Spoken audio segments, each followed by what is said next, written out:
remember being in and out of hostels, and my life was just chaos.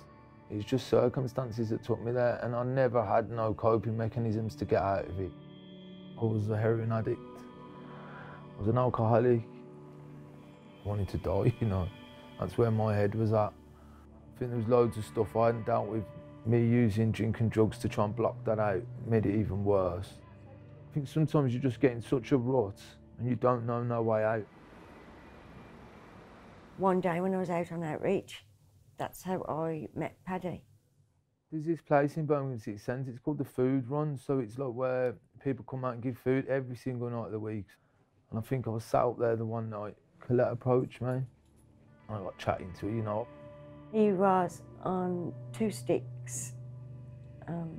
He was drinking, but it was his face that drew my attention. He'd been so badly beaten up.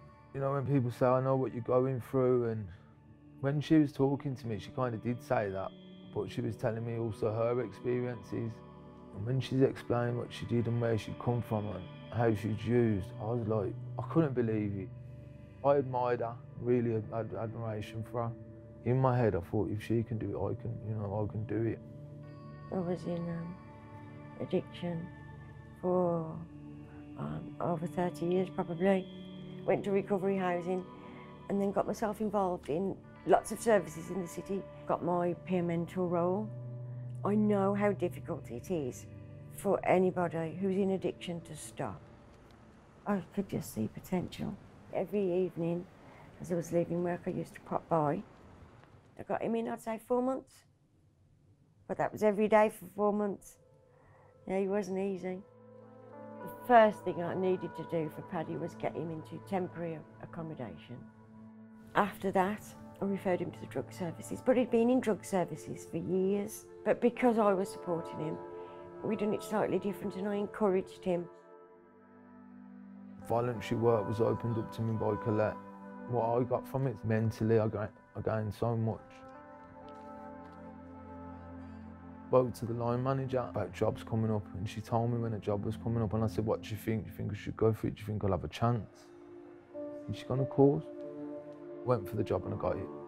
Life on the street, and to live it and still be alive today, that's resilience. And then he brought his resilience into work. As a peer mentor, it's great knowing all that stuff and learning all the stuff, but then having lived experience, it's common sense living on the street and how to help people, which a normal support worker ain't gonna have. I feel a sense of pride when I see him working with other clients. I never knew that I had it in me. It's only Colette who had faith in me. She used to say, you could do this, you could do it. I promise you, you know, she used to put that into me. To talk to somebody who's been in addiction for 20, 30 years, it's difficult for them to see a way out. But I did it, Paddy did it, and many others that I know who've been on the streets are in recovery today. Peer mentors are good stuff up here, so they're really good. You know, they take someone from the start of their journey and they'll normally be there to the end of it. It's helped me. I wouldn't be working in these services now if it wasn't for somewhere like Shelter.